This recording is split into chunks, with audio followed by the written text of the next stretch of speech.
A chance de Lula vencer no primeiro turno, o que essa pesquisa Quest mostrou em relação à disputa ser decidida em primeiro turno?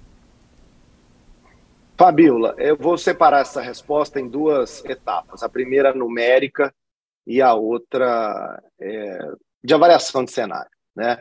A numérica, ela mostra que a soma de todos os outros candidatos, comparado à intenção de voto que Lula tem hoje, dá empate técnico, ou seja, sugerindo tecnicamente que é impossível a pesquisa distinguir entre um cenário decidido no primeiro ou no segundo turno por conta da margem de erro de 2 pontos percentuais, né? 43 a 45, na margem de erro, você podia ter ali empates em alguns casos.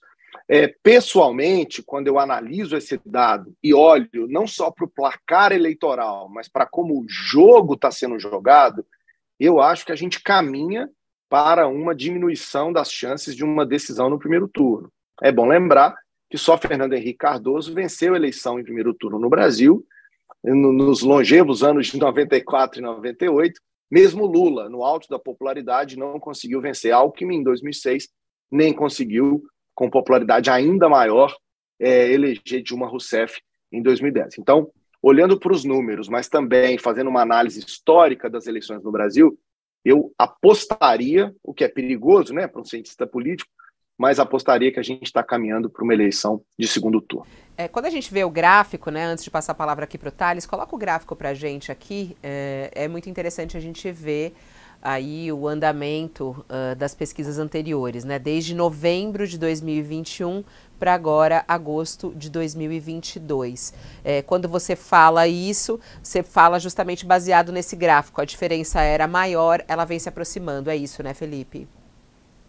Exatamente, Fabíola. Esse gráfico ele tem dois retratos muito interessantes, Thales e Fabíola, e quem está nos assistindo. Primeiro é o seguinte: a grande movimentação que a gente observou entre março e abril, que foi o primeiro crescimento considerável do Bolsonaro, esse sim, fora da margem de erro, se deu pela saída do Sérgio Moro do jogo e depois da desistência do Dória. Então, é o que a gente chama de movimento totalmente político, né? Não tem nada acontecendo na sociedade. A aproximação de Lula e Bolsonaro nas últimas 4 pesquisas já é efeito sociológico, ou seja, já são mudanças no comportamento das pessoas que a gente vinha captando devagarzinho. Nesses últimos 15 dias, né? Porque isso mudou, a pesquisa era mensal, agora com a chegada da eleição, a gente aumentou a velocidade, estamos publicando quinzenalmente. Do dia 3 de agosto para cá não houve mudança, a gente viu um patamar de distância de 12 pontos. Mas o que a gente viu ao mesmo tempo, nesses últimos 4 meses, Thales e Fabíola? A gente viu um aumento considerável do voto evangélico em Bolsonaro. Então, embora o quadro geral tenha ficado estável, né, e variando na margem de erro, a distância de Lula e Bolsonaro nos evangélicos está aumentando, sugerindo, portanto, que a ofensiva feita pelo presidente começa a dar resultado. Felipe, a gente tem até o gráfico aqui, só para ilustrar, Thales, licença aqui um pouquinho, só para mostrar o que ele está falando aqui. Ó. Olha só a coluna do evangélico, né, do voto evangélico. Como é interessante a gente ver aí a mudança dos católicos, segue ali, né, das pessoas sem religião estável. Também, estável, pessoas que não têm Fabíola, religião.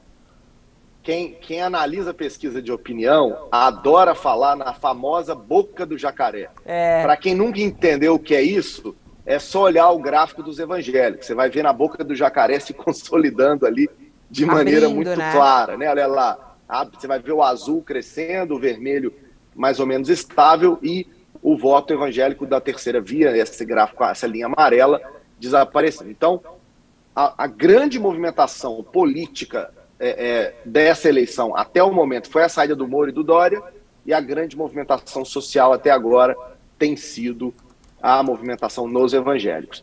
Essa pesquisa é muito importante, por quê? Porque é a primeira depois do começo do pagamento dos auxílios. Como a Quest tem uma série histórica, a gente pode comparar o antes e o depois, e aí a gente consegue perceber, pelo menos nessa pesquisa, pelo menos por enquanto, o auxílio e os benefícios sociais não sendo capazes de gerar resultados de intenção de voto, embora, como você abriu muito bem o programa falando, a gente já começa a ver uma melhora na imagem do governo, sugerindo, portanto, que algo pode acontecer daqui para frente, o jogo não está ainda finalizado.